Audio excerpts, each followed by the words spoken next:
Ann Taylor and Mark Kolowich had a whirlwind romance. He needed a car. She loaned him the cash. They broke up. He drove off. Now she's asking, where's my money? Your Honor, this is number 26 on the calendar in the matter of Ann versus Kolowich. May be seated.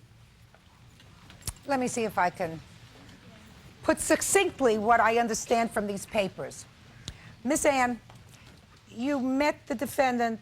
You came a time when you started to live together. He needed a car. We didn't live together. You were staying together. Well, according to him, you were staying together. No. Dating. Right. Well, that makes it even more ridiculous because you were just dating and you took out a car loan because he needed a car. You took out a 4-year car loan for $6,800. And he had the car. Relationship broke up, and you would like the balance of whatever is paid on the car to be paid to you so that you don't have anything to do with him anymore, right? Basically, the car was mine. I purchased it. For him? No, it was to be my car that he could drive and make the payments on the car until it was paid off, and then I would turn the title over to him. Did he ask you to lend him this money? In a way. What do you mean in a way? What did he say? He hinted around that he needed a car and he couldn't afford it or get a loan because of his divorce, and he had given his wife his car, and he was kind of starting a new business and getting things back on track, and I fell right into the trap. So what did you say to him? I said, well, maybe I can help you in getting a car loan. And if you make the payments, provided that I keep the title, knowing that that would be my collateral if something went wrong, it was going to be my car. Is that right? Close. Close, but we were living together. I resided at her house. I cooked Where? her dinners every night. Where? In La Jolla. Well, you say that she bought you this car because she was embarrassed you were driving some old piece of junk and she didn't want the old piece of junk parked in front of her house. That's what you say in your answer. So that because of that, she bought you this... That was one of the this reasons. vintage Mercedes, correct? 1980 Mercedes.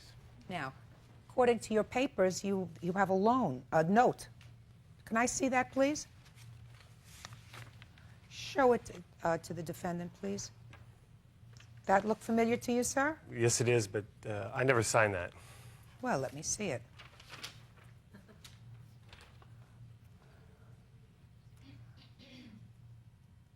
Did he sign this? Mm-hmm. You mean to tell me that the plaintiff forged your signature? I don't know if the plaintiff did it, but I didn't sign that agreement. There was no agreement. Just a second. Well, you say you remember this agreement. I remember having it. She typed it up, but I said I didn't want it. I wasn't going to sign it because you gave me this car, and so the agreement sat there at her house. When did he sign this? I went there on that date, October 17th. I didn't sign that. Bird, get me the old trusty piece of paper, sir. Can you do something on the back of your clipboard? You have a piece of paper on the back of your clipboard? Actually, can I use that folder right there, Judge? Sure. You know the drill? Yes, I do, Judge. Thank you. Tell him what to do, Bird. Sir, sign your name rapidly 5 times. Okay. That pen. Okay.